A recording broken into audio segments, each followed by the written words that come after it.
Hello students, welcome to the class. हमने last class में जो पढ़ा था, हमने पढ़ा था फ्री फॉल के बारे में।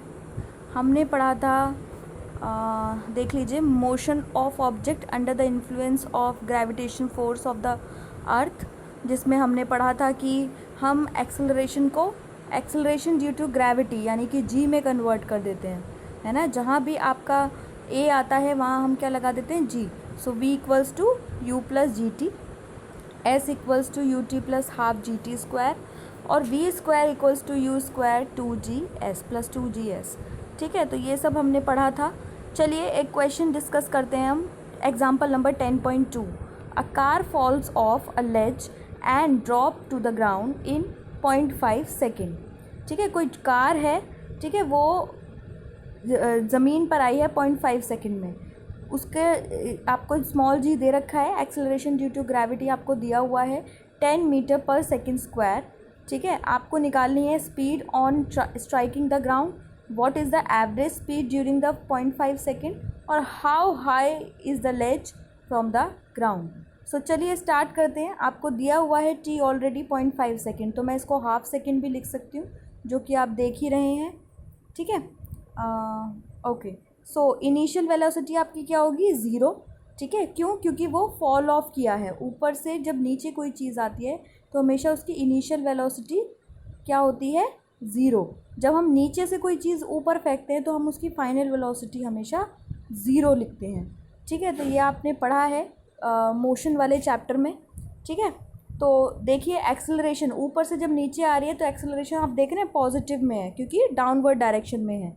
एक्सेलरेशन किस में है, ग्रेविटी की तरफ है, तो हम हमेशा इसको पॉजिटिव लेंगे। जब हम किसी चीज़ को नीचे से ऊपर फेंक रहे हैं तो हम चीज़ें माइनस में लेते हैं। जब हम ऊपर से कोई चीज़ नीचे आती है तो वो क्या होती है, हमेशा पॉजिटिव में होती है।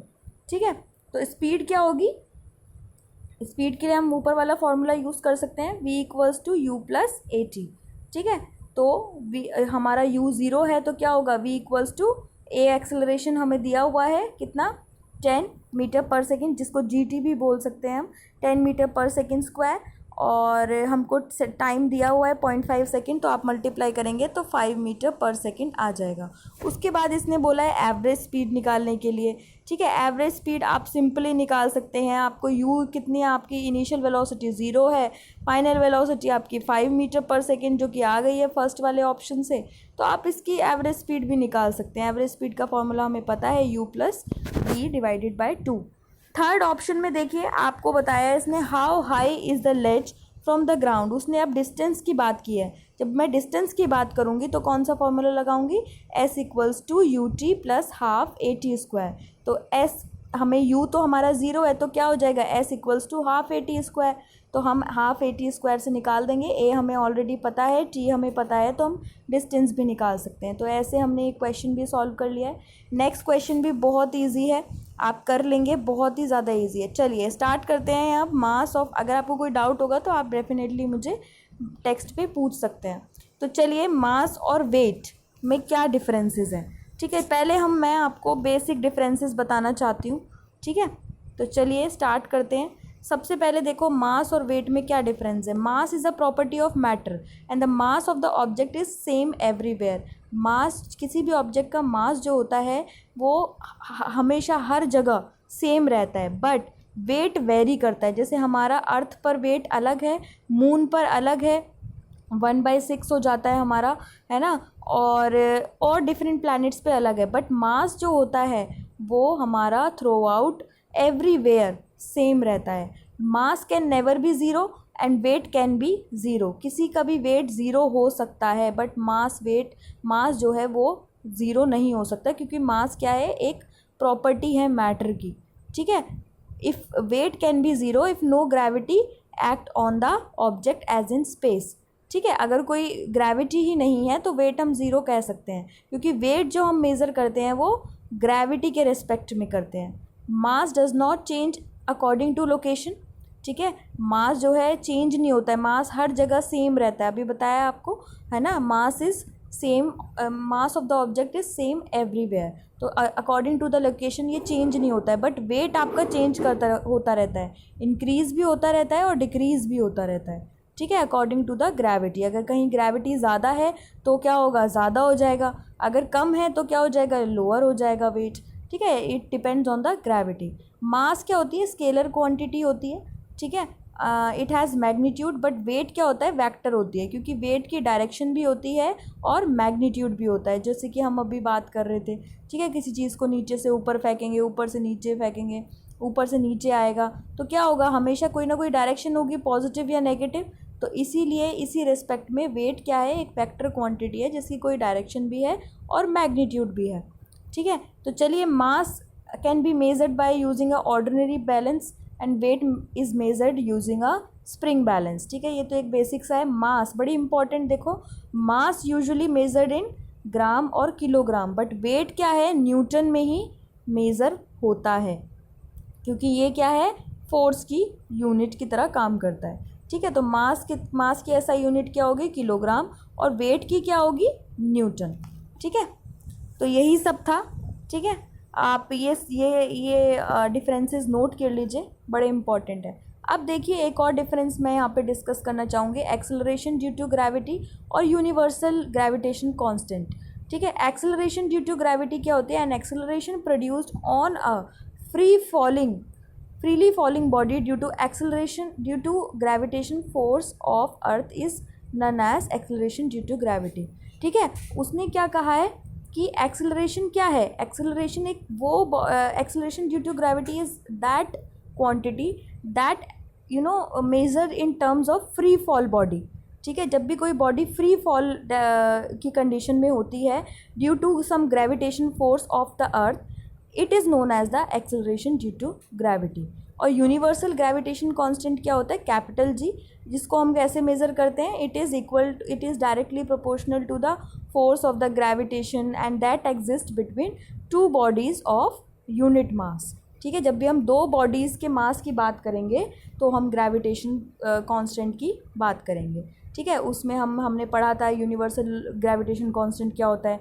ठीक है, क्या था, उसके बीच का डिफरेंसेस इन्वर्सली प्रोपोर्शनल होता है, और उन दोनों के मास फोर्स क्या होता है, डायरेक्टली प्रोपोर्शनल होता है दोनों ऑब्जेक्ट के मास के, और इन्वर्सली प्रोपोर्शनल होता है दोनों ऑब्जेक्ट के डिस्टेंस के बीच का। ठीक है, तो ये डिफरेंसेस है। सेकेंड डिफरेंस क्या है, जो कैपिटल जी है उसकी वैल्यू क्या होती है, 9.8 मीटर पर सेकेंड स्क्वायर, और जो कि सिर्फ और सिर्फ अर्थ के रिस्पेक्ट में है। It may vary from place to place. जब हम अर्थ की बात करेंगे तो 9.8 मीटर पर सेकेंड स्क्वायर होगी, बट जब हम नॉर्मली बात करेंगे तो वो प्लेस टू प्लेस वेरी करेगी। बट जो कैपिटल जी होता है वो यूनिवर्सल ग्रेविटेशन कांस्टेंट होता है, वो सेम होता है एवरीवेयर। तो उसकी वैल्यू क्या होती है, 6.67 into 10⁻⁻1 newton metre square kg per metre square. ठीक है, kg square per kg square. Third क्या था difference, it depends, acceleration due to gravity depend on the distance between the masses, और यूनिवर्सल ग्रेविटेशन कांस्टेंट क्या होता है, independent of the distance between the masses. ठीक है, फोर्थ पॉइंट क्या है कि एसआई यूनिट क्या है, एसआई यूनिट ग्रेविटी की क्या होती है, मीटर पर सेकेंड स्क्वायर, और SI unit universal gravitation constant की क्या होती है, न्यूटन मीटर स्क्वायर केजी पर स्क्वायर। ठीक है, तो ये सब क्वांटिटी होती है, तो ये सब डिफरेंसेस हैं। ठीक है, ये तुमको याद रखना बहुत ज़्यादा इंपॉर्टेंट है। वेट और मास के बीच में डिफरेंसेस बहुत ज़्यादा पूछा जाता है। तो आप देखो, आपको पता है फोर्स क्या होता है, m इंटू ए। आप यहाँ पर देख रहे हैं 10.4 में फोर्स क्या होता है, m इंटू ए, और f क्या होता है। जब हम एक्सेलरेशन ड्यू टू ग्रेविटी की बात करते हैं तो फोर्स को हम क्या लिख सकते हैं, m इंटू जी। ठीक है, but the force of attraction of the earth और on an object is known as the weight. जो भी force of attraction towards the earth होता है वो क्या होता है, उसको हम किस क्वांटिटी में मेज़र करते हैं, वेट ऑफ द ऑब्जेक्ट। तो हम इसको फोर्स को यहाँ पर क्या लिख सकते हैं, वेट। तो W इक्वल्स टू क्या हो गया, mg, और इसकी भी ऐसा यूनिट क्या होगी, न्यूटन। ठीक है, तो ये था। अब यहाँ पर बड़ा इंपॉर्टेंट देखो, एक डेरिवेशन आई है, weight of an object on the moon. ठीक है, और weight of an object on the earth. तो इसके बीच में डिफरेंसेस आपको बताए गए हैं। ठीक है, तो चलिए यहाँ पे ये भी डिस्कस कर लेते हैं, है ना। हमें पता है फोर्स क्या होता है, G m1 m2 divided by r square, या फिर डिस्टेंस दोनों ऑब्जेक्ट के बीच का डिस्टेंस का स्क्वायर। तो यहाँ पर हम लिख सकते हैं इसको फोर्स की जगह पे क्या लिख सकते हैं, हम अब इसको W लिख सकते हैं।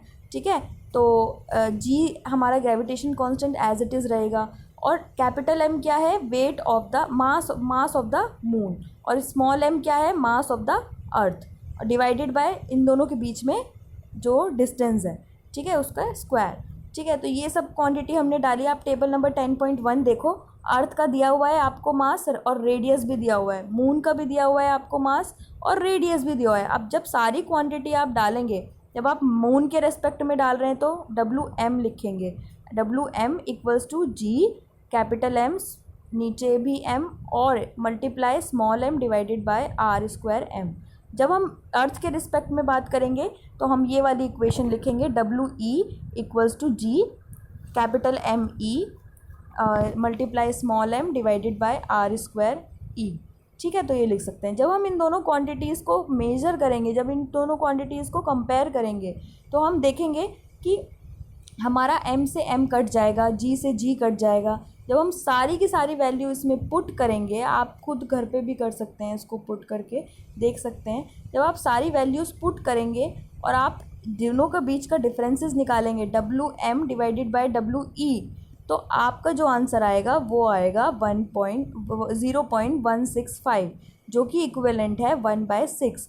इसीलिए हम बोलते हैं weight of the moon, weight of the object on the moon, है ना, divided by weight of the object on the earth is equals to 1/6, जिसको हम ये भी बोलते हैं कि weight of the object on the moon is equals to 1/6 of its weight on the earth.